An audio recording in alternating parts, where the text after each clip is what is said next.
আসসালামু আলাইকুম রহমতুল্লাহি ওয়া বারাকাতুহু। 3ds ম্যাক্সের প্রথম ক্লাসে আজকে আমরা মূলত প্রথমে 3ds ম্যাক্সের ইন্টারফেসের সাথে পরিচিত হব। তারপর আমরা স্টেপ বাই স্টেপ সামনের দিকে এগিয়ে যাব ইনশাআল্লাহ। 3ds ম্যাক্স সফটওয়্যারটি ওপেন করার পর প্রথম যে বিষয়টা আমাদের সামনে আসবে সেটা হচ্ছে চারটা viewport: perspective viewport, front viewport, top viewport এবং লেফট ভিউপোর্ট। প্রত্যেকটাতে সিলেক্ট করলে এটা অ্যাক্টিভ হয়ে যাবে। অ্যাক্টিভের যেই আমরা এটা বুঝবো হচ্ছে এই যে ইয়েলো যে বর্ডারটা আছে এটার মাধ্যমে আমরা এটা বুঝতে পারবো। যখন যেই ভিউটা অ্যাক্টিভ হবে তখন সেটা এই দিক থেকে চতুর্দিক থেকে ইয়েলো বর্ডার চলে আসবে। তো প্রথমে আমরা চারটা ভিউপোর্ট দেখলাম। তারপরে আমরা যদি উপরের দিকে চলে আসি, এটা হচ্ছে মেইন মেনু। মেইন মেনুর এগুলো হচ্ছে প্রত্যেকটা এক একটা পার্ট। তারপরে হচ্ছে মেইন মেনুর নিচে যেটা আছে এটা হচ্ছে মেইন টুলবার। এই যে রাইট বাটন ক্লিক করে দেখাচ্ছে মেইন টুলবার। ওকে, মেইন টুলবারের পরে আমরা এখানে চলে আসছে হচ্ছে কমান্ড প্যানেলে। এটাকে বলা হয় কমান্ড প্যানেল। এখান থেকে কমান্ড করার মাধ্যমে আমরা বিভিন্ন ধরনের কাজ করতে পারবো। আর তারপরে আমরা যদি এখানে চলে আসি নিচের দিকে, এটা হচ্ছে নেভিগেট টুলস। এটা দিয়ে আমরা অবজেক্টগুলো নেভিগেট করতে পারবো, ভিউপোর্ট নেভিগেট করতে পারবো। আর এদিক দিয়ে এটা হচ্ছে অ্যানিমেশন টুলবার। এটা দিয়ে অ্যানিমেট করতে হয়, অ্যানিমেশন করতে হয়। তার এগুলো হচ্ছে অ্যানিমেশনের কাজেই মূলত ব্যবহার করা হয়। তো এই হচ্ছে এটার একদম ইনিশিয়াল যেই ইন্টারফেস সেটুকু আমরা দেখলাম। দেখার পর আমরা এবার কমান্ড প্যানেলে আবার আসি। কমান্ড প্যানেলের প্রথম এখানে বেশ কিছু পার্ট রয়েছে, যেমন এটা হচ্ছে create, modify, hierarchy, motion, display and utilities. তো আমরা আজকে মূলত শুধু এই একটা নিয়ে কাজ করব, বাকিগুলো হচ্ছে আমরা যখন আমাদের পরবর্তী ক্লাস হবে তখন আমরা ইনশাল্লাহ এগুলো দেখব। তো ক্রিয়েটের ভিতরে বেশ কিছু সাব ক্যাটাগরি রয়েছে, যেমন এখানে এখানে জিওমেট্রি, তারপরে শেপস, লাইট, আরও বেশ কিছু রয়েছে। তো আমরা এখানে ক্রিয়েট থেকে জিওমেট্রি, এবং জিওমেট্রির ভিতরে আবার এখানে সাব ক্যাটাগরি রয়েছে, যেমন স্ট্যান্ডার্ড প্রিমিটিভস, এক্সটেন্ডেড প্রিমিটিভস, আরও বেশ কিছু। তো আজকে ফার্স্ট ক্লাস হিসেবে আমরা প্রথমে মূলত স্ট্যান্ডার্ড প্রিমিটিভস নিয়েই কাজ করবো ইনশাল্লাহ। তো স্ট্যান্ডার্ড প্রিমিটিভসতে এখানে বেশ কিছু অপশন দেওয়া আছে। এগুলো দিয়ে আমরা মূলত অবজেক্ট ক্রিয়েট করতে পারবো, ডিফল্ট ওরা দিয়ে রেখেছে। তো প্রথমে আমরা স্ট্যান্ডার্ড প্রিমিটিভসের এখান থেকে শুরু করি। টিপট একটা কমন জিনিস। আমরা এখানে যদি এটা সিলেক্ট করে জাস্ট ড্র্যাগ করি, একটা টিপট ক্রিয়েট হবে। হ্যাঁ, যতক্ষণ আমি এখানে ড্র্যাগ করতে থাকবো প্রতিবারে একটা একটি করে অবজেক্ট ক্রিয়েট হবে। তারপরে আমরা যদি আসি টোরাস,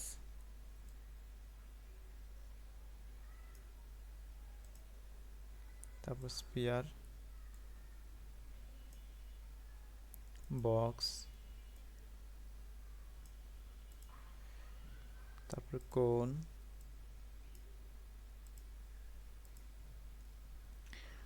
পিরামিড।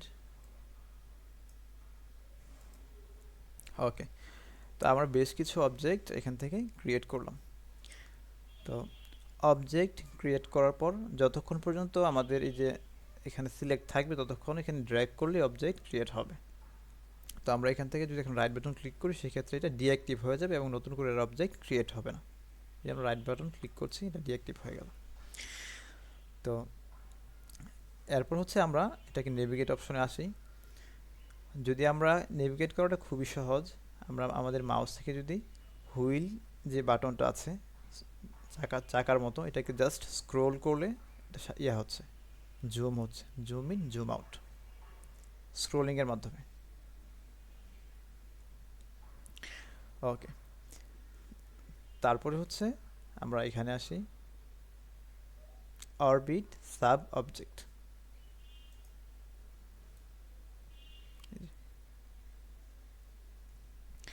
যেই অবজেক্টটি সিলেক্ট থাকবে ওইটাকে কেন্দ্র করে সে নেভিগেট হবে।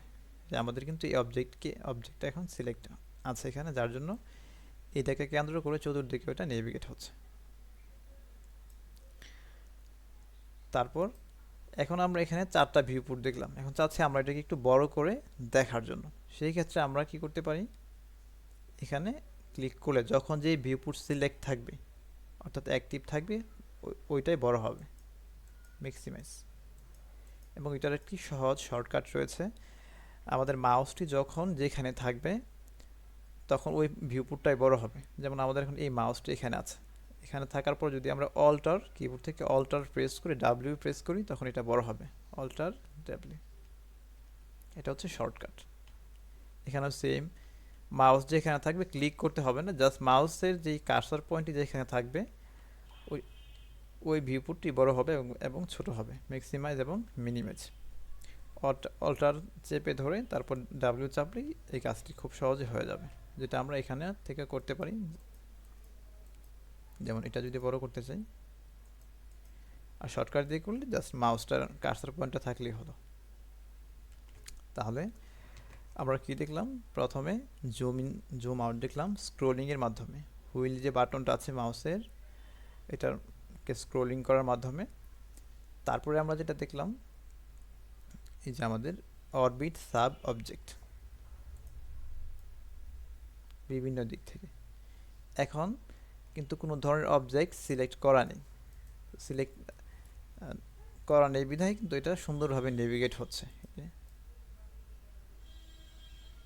আর যদি কোনো একটা অবজেক্টকে সিলেক্ট করা হয় সেই ক্ষেত্রে তখন ওইটাকে কেন্দ্র করে ঘুরবে। যে তো আমরা হয়তো এ পর্যন্ত সুন্দরভাবে বুঝতে পেরেছি। তারপরে পেন টুলটি ব্যবহার করার জন্য আমরা আমাদের এই যে কিবোর্ডের যে মাউসের যেই মিডল বাটনটা রয়েছে, স্ক্রোলিং বাটন বা হুইল বাটন, এটার মধ্যে প্রেস করলে পেন টুলটি আসবে, চেপে ধরে মাউসটি মুভ করলে পেন টুলটি আসবে। আচ্ছা, তো আমরা জুম দেখলাম, স্ক্রোলিংয়ের মাধ্যমে জুম করা যায়, ম্যাক্সিমাইজ মিনিমাইজ দেখলাম। তারপর অরবিট সাব অবজেক্ট টুল ব্যবহার করে এটাকে চতুর্দিকে সুন্দর করে ঘুরিয়ে ফিরিয়ে দেখলাম। এই যে আবারও দেখছি, উপরে নিচে এবং উপরে সব দিক থেকে দেখা যাবে। আর যেগুলো এখন দেখা যাচ্ছে না, এটা থেকে এখন যদি আবার বের হতে চাই সেক্ষেত্রে রাইট বাটন ক্লিক করতে হবে। অর্থাৎ এখানে যে কোনো টুলস দেওয়ার পর বের হতে গেলে অর্থাৎ ডিঅ্যাক্টিভ করতে গেলে রাইট বাটন ক্লিক করতে হবে। কিন্তু চলে গেল, এটা ক্লিক করলাম, এখানে আসছে, এটা দিয়ে জুম করা যায়, আবার স্ক্রোল করলেও জুম হয়, আবার রাইট বাটন ক্লিক করলে ডিঅ্যাক্টিভ হয়ে যাবে। তো প্যান টুল ব্যবহার করে, প্যান টুলটি হচ্ছে মাউসের মিডল যে বাটনটা ওইটা হচ্ছে প্যান টুলের জন্য ব্যবহার করা হয়। জাস্ট চেপে ধরে মাউসটি নড়াচড়া করলে এটা এদিক থেকে চলে আসতেছে। ওকে, তো তারপর যদি কখনো কোথাও উলটপালট হয়ে যায়, যে আমি কোনো কিছু খুঁজে পাচ্ছি না যেভাবে হয়ে আছে, বা কোথাও চলে গেলাম খুঁজে পাচ্ছি না, সেই ক্ষেত্রে জাস্ট যেখানে এটা যখন অ্যাক্টিভ থাকবে তখন কিন্তু মাউসের কার্সার পয়েন্টটি কোনোভাবে আসবে না, রাইট বাটন ক্লিক করে ডিঅ্যাক্টিভ করতে হবে। তারপর এখানে ক্লিক করলে সুন্দরভাবে চলে আসবে, চলে এসেছে। ওকে, তারপর হচ্ছে আমরা যদি চাই এগুলোকে আমাদের ইচ্ছে মতো কালার দিয়ে পরিবর্তন করতে পারবো। যেমন এটা সিলেক্ট করে যেখান থেকে কালার, আমি ধরেন এই কালারটা নিচ্ছি, অর্থাৎ যে যে কালার দিয়ে কাজ করতে পছন্দ করে সে কালার নিয়েই কাজ করতে পারবে। ওকে,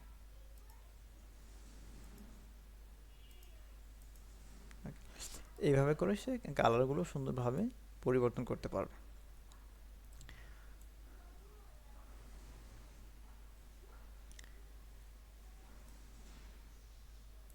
তারপরে আসি আমরা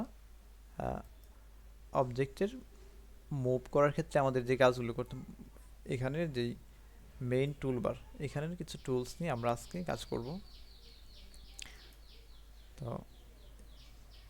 অবজেক্ট ক্রিয়েট করার পর আমরা অবজেক্টকে মুভ করতে পারবো এই মুভ টুলসের মাধ্যমে। মুভ টুলস ব্যবহার করতে হলে প্রথমে আমাদেরকে অবজেক্ট সিলেক্ট করতে হবে, সিলেক্ট করার পর মুভ এক্সে দিলে আমরা যদি একটু ঘোরাই, ওকে, এখানে লেখা আছে ফ্রন্ট, এক্স মানে হচ্ছে ফ্রন্ট থেকে ডানে এবং বামে, আর লেফট হচ্ছে সামনে এবং পিছনে।